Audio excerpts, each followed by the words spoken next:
A seleção campeã do mundo tem que ser um super time? Acho que não, hein? A seleção da Argentina, atual campeã, é um super time ou não? Então, Bruno, eu reputo como um time comum que deu certo na hora certa. O que você pensa desse time da Argentina, atual campeão do mundo? Ela não é um time espetacular, mas é assim, uma boa equipe, um conjunto que funcionou, jogadores muito confiantes, uma grande estrela, um gênio e um grupo que jogou muito por ele, que queria ajudá-lo a conquistar uma Copa do Mundo, e a Argentina deu muito certo, né? O próprio treinador. Que é bom lembrar que essa Argentina, ela chega à Copa do Mundo com uma invencibilidade de mais de 30 jogos. Ela perde na estreia para a Arábia Saudita e cai essa invencibilidade e depois ela se recupera durante a Copa. Mas ela não perdia desde a semifinal da Copa América de 2019, quando perdeu para o Brasil. E terminou invicta a eliminatória para a Copa do Mundo. Mas é uma seleção que não tem super estrelas, com exceção do gênio Messi e alguns jogadores de algum destaque, que depois da Copa até se tornaram maiores do que eram antes. Você falou em força mental, um time muito confiante. Ele era tão confiante que quando ele perde para a Arábia, normalmente eu imagino se acontece com o Brasil, estrear perdendo para a Arábia, ia ser um caos. Mas, na verdade, a força mental desse time era tão grande, eles eram tão confiantes, que eles seguiram vida normal. E até as declarações deles eram nesse sentido. Não, a vida vai seguir. E eles têm um outro teste desse quando eles estão ganhando 2-0 da Holanda, tomam 2 gols já no fim e conseguem ainda a classificação. Conseguem nos pênaltis, né? Aí aparece uma outra grande figura que é o Dibu Martínez, um pegador de pênaltis. A Argentina ganha a Copa América do Brasil em 2021 e esse é um ponto muito importante também para a retomada da confiança argentina. E na semifinal daquela Copa América, por exemplo, o Dibu pega pênaltis contra a Colômbia, nos pênaltis na semifinal. Então também numa Copa é muito bom ter um goleiro pegador de pênalti. E curioso, né?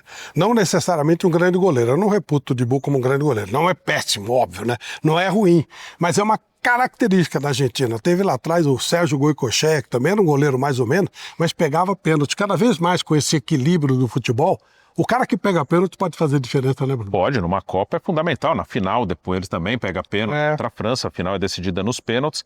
Mas é uma Argentina que também, como acontece muito em Copas, ela foi se moldando, né? Durante a Copa, 3 jogadores que não eram titulares durante o ciclo se tornam titulares, até porque eram mais jovens, e viram jogadores importantes, e hoje são importantes no futebol mundial. Enzo Fernandes, McAllister e Julián Álvares, jogadores que viram titulares durante a Copa do Mundo.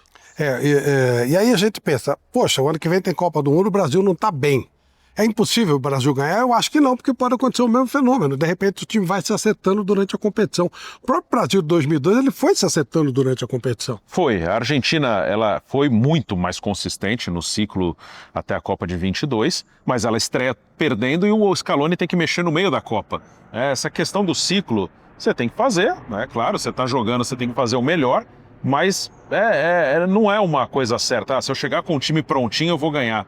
Você encontra o time, às vezes, no meio da competição. A própria seleção brasileira, na última Copa, ela não foi campeã, então isso não é muito falado, mas o Tite, ele teve um ciclo muito, muito bom, mas mesmo assim, a seleção que estreou na Copa, ela estreia no primeiro jogo da Copa contra a Sérvia. O Vinícius Júnior vira titular na estreia da Copa, que ele começa a explodir no Real Madrid. Em 2002, aí foi um ciclo caótico do Brasil. Mas durante a Copa o Felipão acha o time. O Kleberson vira titular nas quartas de final. Então, na Argentina, apesar de ser um time mais consistente durante o ciclo, o Enzo, o McAllister e o Julián Álvares ganham a posição durante a Copa do Mundo. Eles não começam a Copa como titulares. Ou seja, está tudo em aberto. Você acha que o Brasil pode ganhar a Copa agora, do jeito que está, com toda essa situação? Ou está muito difícil? Deixa a sua opinião, deixa o seu like, inscreva-se no nosso canal, isso é muito importante. Você gosta desse bate-papo?